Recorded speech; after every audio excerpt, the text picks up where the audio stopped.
हामीहरू pant cutting गर्न गइरहेछौँ है। पाइन्टको कस्तो कटिङ हुन्छ, कस्तो क्वालिटीमा चाहियो हैन, पिन्टेक्स वाला चाहियो या बिना पिन्टेक्सको भन्नाले प्लेट वाला या बिना plate, cross packet, back packet, 2 packet हुन्छ कि कुन चाहियो हैन, सिंगल पैकेट चाहियो कि 2 पैकेट चाहियो। अब यसमा हाम्रो हैन क्रिच लेस है, पिन्टेक्स लेस छ भन्नाले यसमा प्लेट केही छैन। तपाईको मात्र यसमा अगाडि प्लेन अनि क्रस पकेट हुन्छ हैन, बैक पैकेट एउटा हुन्छ। तपाई यहाँ नापी हेर्न सक्नुहुनेछ। यहाँ हेर्नु हैन, लेन्थ चाहिँ 36 रहेछ, कमर चाहिँ 37 रहेछ, हिप चाहिँ 40.5 रहेछ, थाई चाहिँ तपाईको 25 रहेछ। तपाईको नी भन्नाले घुट्ना भनिन्छ है, त्यो चाहिँ 25 रहेछ, 17 रहेछ। बटन भन्ने मोहरी मुत्ता तपाईको 14 रहेछ।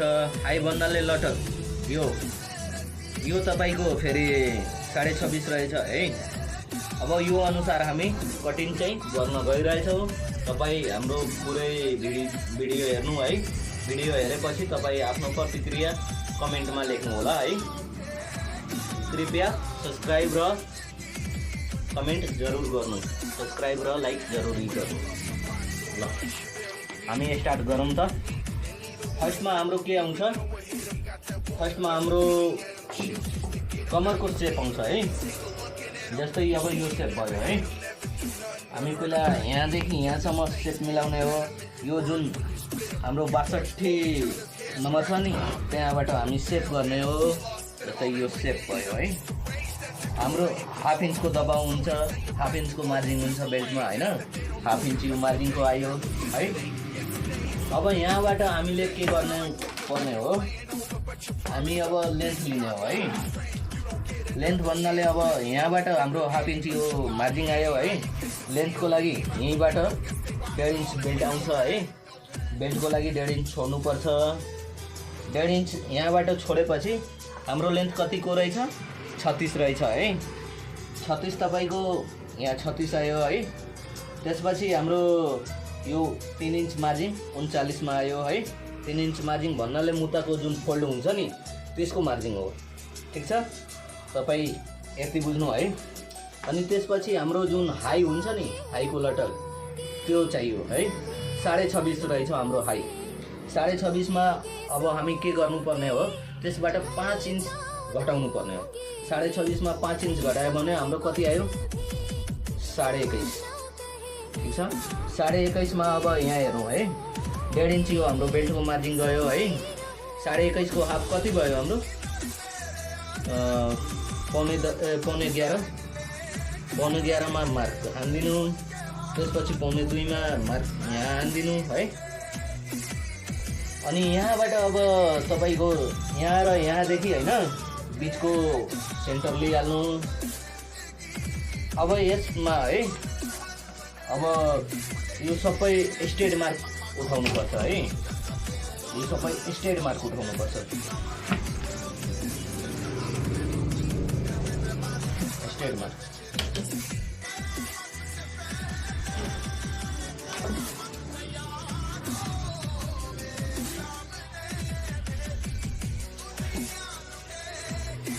अब यहाँ नाप्नु कुरो के हो, मेन कुरो यहाँ आउँछ है। यहाँ मार्जिन 1% पनि हुँदैन है। यहाँबाट हाम्रो थाहै रहेछ 25 को हाफ हाम्रो कति आउँछ, 12.5 मा हामी यो मार्क गरिदिन्छौँ है। त्यसपछि यहाँदेखि यहाँ हाफको मार्क लगाइदिने हो। अब हाफ यहाँ आउँछ है। सेम त्यस्तै यहाँ हाफ हाम्रो कति भयो, 7 इन्चमा छ है। यहाँ फेरि यहाँदेखि यहाँसम्म 7 इन्चमा हामी मार्क गरिदिने हो। अब यो 7 इन्चमा हाम्रो मार्क आयो है। हाम्रो नी कति थियो, 17 को हाफ कति हुन्छ, समथिङ 8.5 आउँछ है। हाम्रो यहाँ थियो है कमरको मार्क। अब कमर हाम्रो चाहिँ 9.25 मा आउने हो। 1 इन्च मार्जिन गरेर 10.25 मा आयो है। अब यहाँ चाहिँ हाम्रो यहाँबाट है एकदमै स्ट्रेट मार्क गर्नुपर्छ यो के को फलाइको लागि। अब यो हाम्रो चाहिँ कम रहेछ, कोमा चाहिँ ठुलो रहेछ, हिप पनि ठुलो रहेछ, तर थाई कम रहेछ। थाईलाई हामी यहाँबाट स्ट्रेट गऱ्यो भने यो आफ्नै ठाउँ लिन्छ। यहाँ हेर्नुहोस् है, यो आफ्नो ठाउँ लियो,